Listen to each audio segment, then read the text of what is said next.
Mkurugenzi wa idara ya kilimo katika kaunti ya Pokot Magharibi Philip Tinga amewataka wakulima kujitokeza ili kusoma mengi kuhusu kilimo na ufugaji. Akizungumza katika siku ya kwanza ya maonyesho ya kilimo katika eneo la Kishaunet, kaunti ya Pokot Magharibi, Tinga ametaja kwamba maonyesho hayo yatatoa mafunzo ya mbinu za kisasa za kilimo.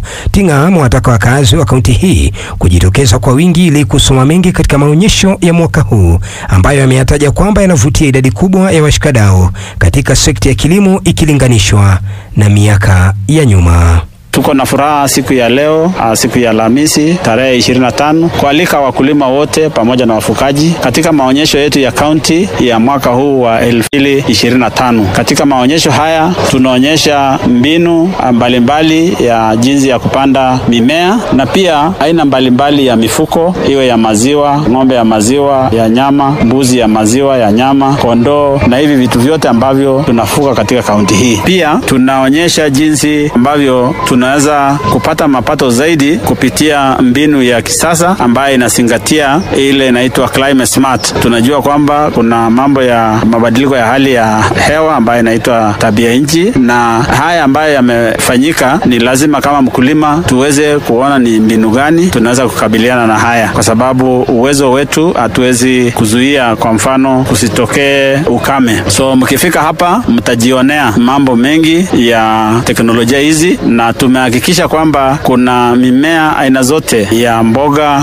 ya matunda, nafaka na yote hata mpaka mboga zetu za kienyeji. Katika shamba letu hapa ya maonyesho pia kuna mbinu za kisasa jinsi ya kupanda mboga kama vile nyanya katika greenhouse, cucumber na mazao mengine. Aidha, Tinga amepongeza hatua ya washikadau mbalimbali kuwa na imani na maonyesho ya mwaka huu, huku akitaja kwamba hilo litawafaidi wakulima pamoja na wafugaji watakaofika katika maonyesho hayo. Pia tumehakikisha kwamba tuko na nyasi aina mbalimbali hata mpaka ya kisasa kama vile aina ya Napier ambayo inaitwa Pakchong ama Super Napier, Chunkao ingine ambayo inaitwa Red Australian Napier na ile ya kawaida na nyasi ingine aina mbalimbali. Tunafundisha pia kutengeneza mbolea ya nyumbani, yani compost ama vile manure. So matarajio yetu ni kwamba wakulima watakuja kwa wingi na wakulima wataweza kusoma hapa. Kwa wakati huu wale maafisa nyanjani wamekuwa wachache na hatuwezi kutembelea katika kila shamba. Kwa hivyo hii ni njia bora ya kuweza kuwafundisha wakulima wengi kwa mahala pamoja. So kuja na swali lako na utaweza kupewa jibu. Tutaweza kubadili jinsi ambavyo tunafanya kilimo katika kaunti yetu na tunaweza kujitosheleza kwa mambo ya uzalishaji wa chakula. Tuko na washikadau wengi ambao pia wamekuja kuonyesha ile kazi yao wanafanya. Tuko na makampuni kama ya mbegu kama vile Sidco, mashirika mengine kama vile Ripple Effect ambayo wameonyesha jinsi ya kupanda mboga bila kutumia mbolea ambayo tunasema ni kilimo hai. Kwa hivyo kuna tofauti kubwa na hizo miaka zingine.